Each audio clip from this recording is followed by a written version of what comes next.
Apologies for the late video this week. I had an unfixable mic problem 2 days before the video was due. I'm a Mac Pro 5.1 user and have made a fair few videos on the computer in the past.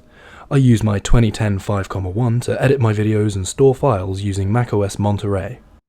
It's my main desktop PC, so I also use it for gaming on Windows 10. Just for reference, I've put my specs on the screen briefly.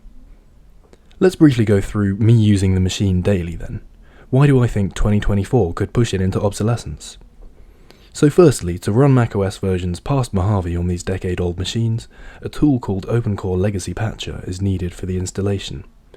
I for one enjoy doing this kind of thing, and the prospect of getting 2023's macOS version on a Mac from 2010 is an exciting one. I can run the latest apps, get the newest features from the OS, including security patches and the like. In theory, this keeps my old Mac Pro up to date, but in reality, 5.1s don't handle newer macOS versions as well as we'd all like to think. Most times I put a timeline together on iMovie to make one of my pretty simple 1080p 60 videos. I have to restart my computer before starting the edit. For some reason, it just doesn't like coming out of sleep, and I see the spinning rainbow logo for quite a few seconds every time I click anywhere on the screen. The wasted time really adds up eventually. That's not the only glitch I get running Monterey though. Safari and Music don't like opening when I click on them, every 1 in 10 times, and I have to force quit a couple of times to get them up. Thankfully, moving files from one place to another is super quick thanks to my PCIe SSD. Every now and again though, I just see huge slowdowns and that rainbow loading icon comes back. I know the SSD I use is absolutely rock solid, it's just as though my Mac isn't up to the workload of having such fast new parts dropped into it. A mediocre experience on macOS Monterey then. Windows is surprisingly not half bad on the 5.1s, even in 2023. Right now I play some pretty heavy titles on this Mac Pro. Cyberpunk 2077, Battlefield 5 and Red Dead 2 to name a few. My GPU is a Radeon RX 6600 XT, which is pretty mid-range, with 8GB of video memory. Almost all of my games run at high settings at 1080p, with the CPU and GPU both at just over 85% utilization. I could turn up to Ultra, but might get a less consistent frame rate. This is good stuff, especially considering the X5690 CPU was released in 2011. I recently got a 1440p monitor, however, and despite the increased resolution, things aren't looking so good anymore. In Battlefield 5, 1440p medium leaves my CPU usage rising to 100% on some maps. Yes, my GPU is close to 100 too, but that's not such an issue. I can always upgrade my GPU if it's not running as well as I'd like to, at a cost of course. On the other hand, I have the most powerful CPU available for the Mac Pro 5.1 at the moment, which means no room to upgrade and get better performance. The motherboard socket type, which is LGA1366, only supports a set family of processors from the get-go, and they're sadly all aging considerably.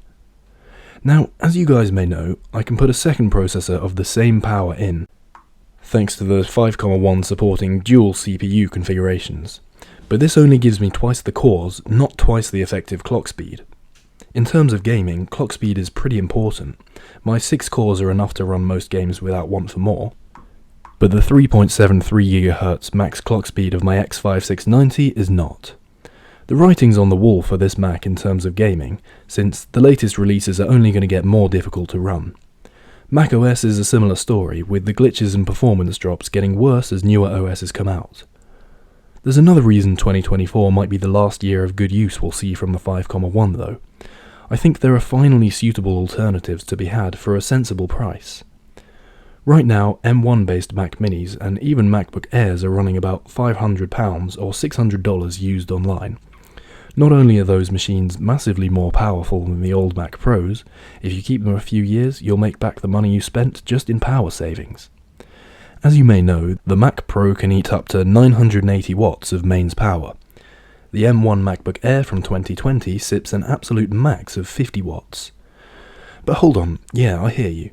My Mac Pro could run Windows, and natively, and I can't put a fast GPU in any Apple Silicon Mac, so how am I meant to make it last the next decade for gaming? Well, bold as this might be, I just don't think there's a way of balancing running macOS and Windows on the same machine anymore. A lot of us are never going to switch to a Windows machine for working on, so I have to recommend getting a cheap Apple Silicon Mac as well as a budget gaming PC. For example, if you manage to scope out a deal and get a 2020 M1 Mac Mini for £400 or $500, you can build a PC with used parts for around the same price and spend roughly $900 in total for a very long-term computer setup. We'll go through the M1 Mac lineup in a minute, as you guys know how it is. They're faster, lighter, cooler and quieter than any Macs that came before them. They're just not upgradable. Grab one that's a few years old and you've got a deal on your hands.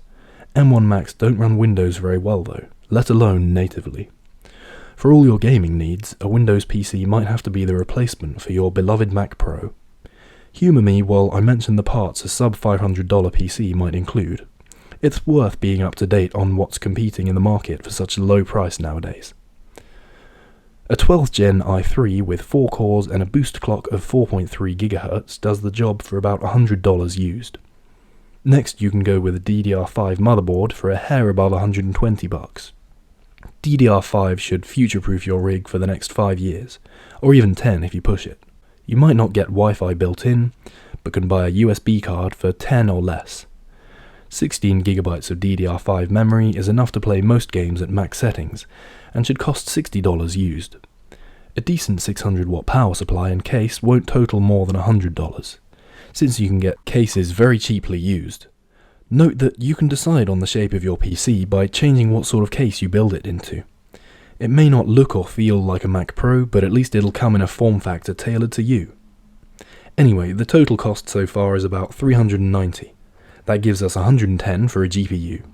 $150 if we go above budget. But you know what? Screw the budget. Remember, almost all Mac Pro video cards are usable on Windows machines. I would just use the Radeon 6600 XT from my 5.1 and save myself the $250. If you have something like a Vega 56 or even an RX 580 in your Mac, you'll be okay to simply transfer it into your new PC. Do stop and gather your faculties for a minute though. If you're looking at something like an R9 270X or a GTX 780 in your Mac right now, you're probably better off just selling the graphics card for $50 or $100 just to save yourself some dough on your new gaming rig. Once that's done, an RTX 3060 Ti or RX 6700 are nice cards to consider between the $250 to $350 range. Neither of these should set you wrong for 1080p or 1440p gaming in the foreseeable future, let's say 5 years or so. Alright, that's enough PC yap. You didn't subscribe for PC building tutorials. As well as getting PC for games, here's briefly why getting an M1 Mac Mini or even MacBook Air to replace your 5.1 is almost a no-brainer at this point. First, performance. In Geekbench 6's single-core CPU benchmark, the Mac Pro 5.1's Xeon X5680 scores 572. The base model M1 Mac Mini hits 2,352. That's over 4 times better for a price of about $400 to $500 these days. Moving on to the multi-core test, this is where the Mac Pro 5.1 is supposed to shine. It scored 3,941 with a mid-range X5675 equipped. The M1 Mac Mini? 8,396. That's a ridiculous performance gain all round. As I mentioned, you're not only getting a good deal on a fast Mac, you're saving power. Hugely. Yes, buying the new unrepairable computers Apple churn out is not sustainable and shouldn't be done regularly. The M1 Macs represent a generational leap in power though. There's practically no competition at that price point, and these computers may well carry on performing for at least 5 more years.